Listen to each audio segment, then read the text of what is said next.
Yo yo yo, bienvenue dans une nouvelle vidéo. À la base, c'est vrai qu'il devait sortir d'abord l'épisode 5 des Mal-Aimés sur Alien 3. La Fox et du coup YouTube en a décidé autrement.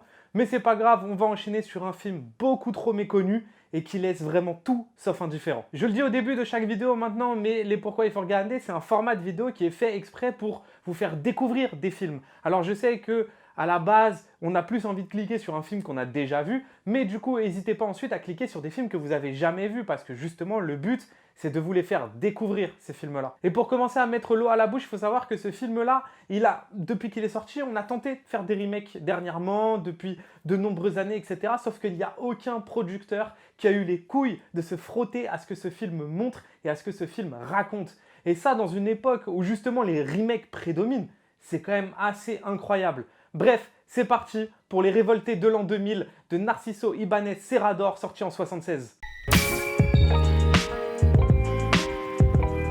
Dès le pitch, l'ambiance du film est posée. Un couple de touristes anglais débarque sur une île espagnole où tous les adultes ont disparu. Seuls des enfants inquiétants sont présents et le couple va apprendre petit à petit ce qui se passe sur l'île. Le film est donc réalisé par Narciso Ibáñez Serrador, dont ce n'est que le deuxième film et après, plus rien. Il n'aura fait que celui-là et La Résidence et va donner tout son temps et son énergie à la télévision espagnole. Ce qui peut d'ailleurs être vu presque comme un gâchis tellement le talent de ce gars transpire dans Les Révoltés de l'an 2000. Mais bon, en soi, c'est apparemment devenu une légende tellement son impact sur la télé espagnole a été importante, et je tire ces mots de réalisateurs comme Bayona qui a fait L'Orphelinat, The Impossible, ou par Balaguerro et Plaza, les réals de Derek. Il aurait toujours tenté de repousser les limites justement à la télévision. Avant de commencer à vous expliquer du coup pourquoi il faut regarder ce film, il a donc 45 ans, ce qui met un petit coup quand même quand on le dit, mais il casse tellement de codes, il prend tellement le spectateur à contre-pied et il est tellement étonnant que même un film qui a 45 ans comme ça, il continue à nous surprendre. Et ça, c'est quelque chose de très très rare pour un film. Mais parlons enfin un peu du film. Il y a tant de choses à aborder, mais il faut bien commencer quelque part. Donc tant qu'à faire, on va parler du scénario pour mettre en place les bases et encore mieux comprendre en quoi le reste, comme la mise en scène, est incroyable.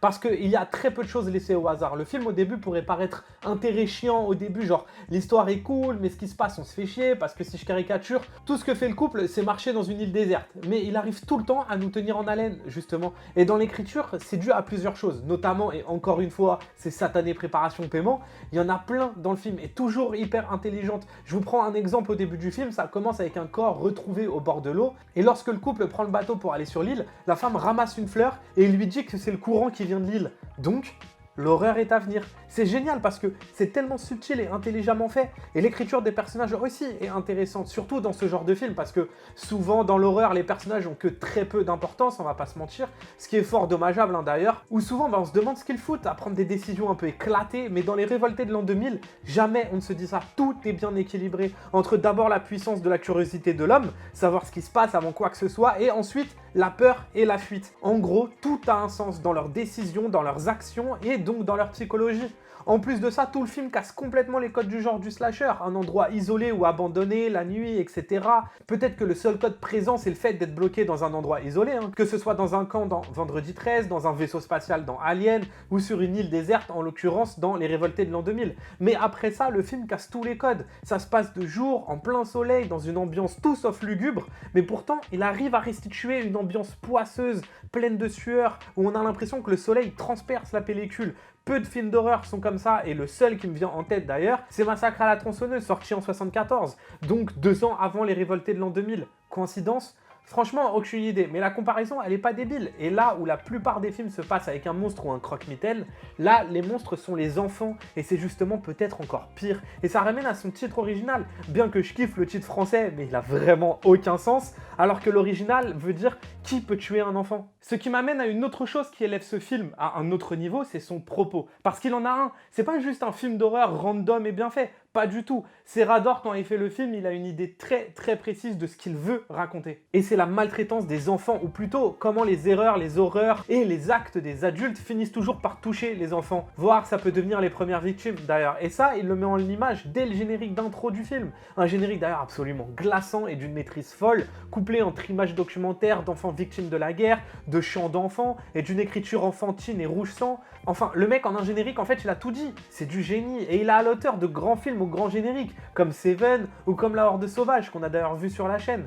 Bref, je vais pas pousser le truc plus loin pour pas spoil ou quoi, mais c'est un film complètement engagé qui raconte quelque chose de bout en bout. Mais évidemment, il est pas génial juste par ses aspects, il est aussi par sa mise en scène, d'une maîtrise juste folle, encore une fois. Les Révoltés de l'an 2000 n'est que son deuxième film. Déjà réussir à rendre efficacement toute cette atmosphère de chaleur pesante et poisseuse, et Soul Chef-Op aussi quand même, mais comment il crée toute la tension du film, le découpage est tellement précis, il sait utiliser les gros plans, et surtout quand les utiliser, mais même sa maîtrise des valeurs de cadre, c'est extrêmement classique comme procédé, mais quand c'est bien foutu, putain qu'est-ce que c'est efficace. De souvent partir d'un plan plus large pour au fur et à mesure se rapprocher, une technique qui va coupler avec son montage, beaucoup moins classique pour le coup, où il va faire un peu la même chose, en accélérant le montage petit à petit, ce qui au final donne des scènes qui ne font que monter en tension, jusqu'à un point d'orgue complètement fou, qui nous retourne le cerveau et qui nous rend en tant que spectateur dans des émotions assez particulières. Mais perso, ce qui me choque le plus, c'est les enfants et la maîtrise qu'il a dans sa direction d'acteur avec les enfants. Comment il a réussi à les diriger pour en tirer exactement ce qu'il voulait, quand il le voulait et comment il le voulait.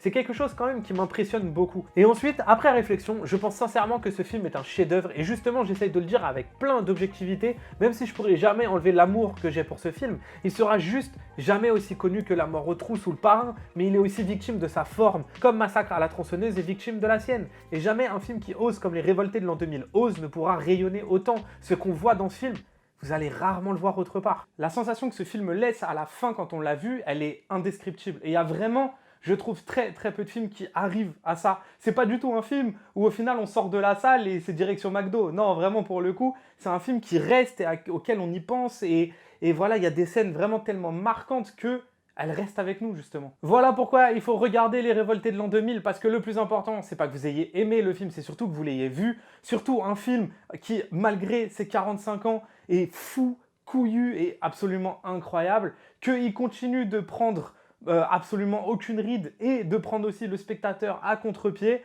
Et franchement, ce genre de film, c'est trop rare pour le laisser passer, donc franchement, jetez-vous dessus. En plus de ça, il y a un nouveau Blu-ray qui vient de sortir. Alors c'est le moment de l'acheter et c'est le moment de le regarder. Nous on se retrouve la prochaine fois sur un nouveau Mal Aimé, épisode 6. On va garder la chronologie quand même sur le film qui nous a donné envie de faire ce format des Mal Aimés, qui nous en a donné l'idée aussi. C'est Hacker de Michael Mann, sorti en 2015. Banks!